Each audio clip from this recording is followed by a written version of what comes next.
नमस्ते साथियों, वार्षिक कैलेंडर सत्र 2023-24 के अनुसार संस्था प्रमुख या प्रभारियों के कौन कौन से दायित्व होंगे और इसी के साथ में शिक्षकों को किन किन दायित्वों का निर्वहन करना होगा।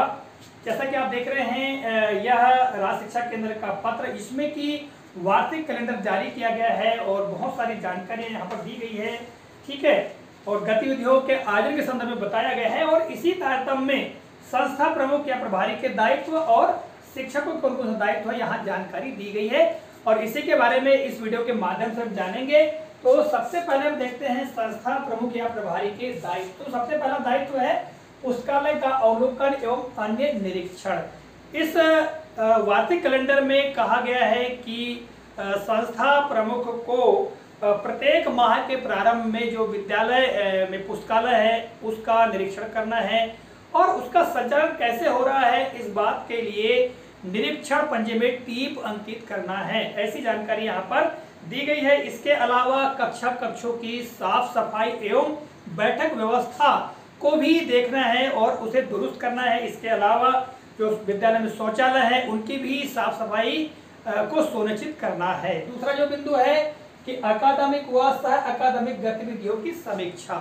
जैसा कि हमें ज्ञात है, वर्ष भर अकादमिक और सह अकादमिक गतिविधियों का आयोजन होता है। तो इसके अंतर्गत कहा गया है कि प्रत्येक माह के अंतिम शनिवार को, जो हर माह है उसका जो अंतिम शनिवार है उस दिवस को संस्था प्रमुख के द्वारा समस्त अकादमिक और सह अकादमिक गतिविधियों की समीक्षा की जाए। इसके अलावा आगामी माह की जो प्रस्तावित जो गतिविधियां हैं, ठीक है, उनकी तैयारी की जाए, ऐसी जानकारी इसमें दी गई है।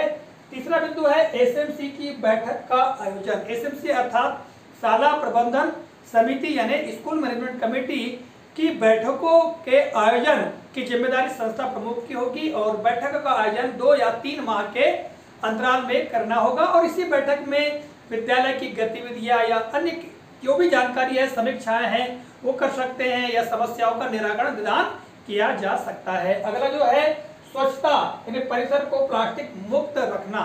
जो अगला दायित्व संस्था प्रमुख का है वो यह है कि जो शाला परिसर है उसको प्लास्टिक मुक्त बनाए रखना।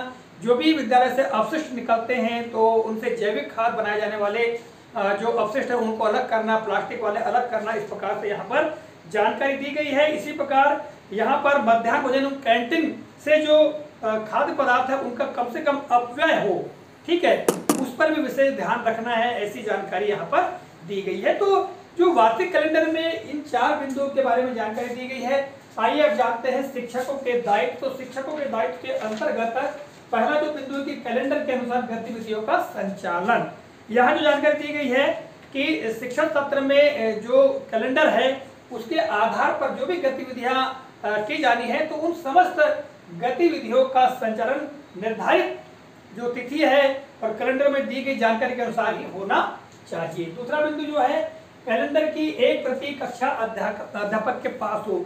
ये जो वार्षिक कैलेंडर है वो कक्षा अध्यापक के पास में होना चाहिए ताकि वो उन गतिविधियों को देख करके निर्धारित समय पर समस्त गतिविधियों का आयोजन कर सके। ठीक है। तीसरा है गतिविधियों में शिक्षक व छात्रों की सहभागिता। विद्यालय में जो भी गतिविधियां आयोजित होंगी उन गतिविधियों में शिक्षक एवं छात्रों सभी की सहभागिता होनी चाहिए, यह स्पष्ट किया गया है। और अगला है चित्रमय रिकॉर्ड का संधारण।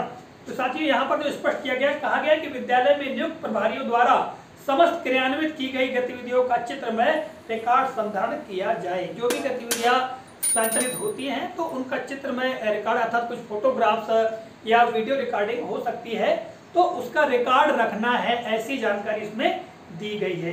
साथ ही इसके अलावा यहाँ पर बहुत सारी जानकारी दी गई है, जैसे प्रार्थना सभा, बाल सभा, इन बहुत सारी जो गतिविधियां हैं उनके बारे में यहाँ विवरण दिया गया है, जिनको कि किसी अन्य वीडियो में बताने का हम प्रयास करेंगे। आज के इस वीडियो के लिए बस इतना ही। तो मिलेंगे अगले कालखंड में, तब तक के लिए जय हिंद।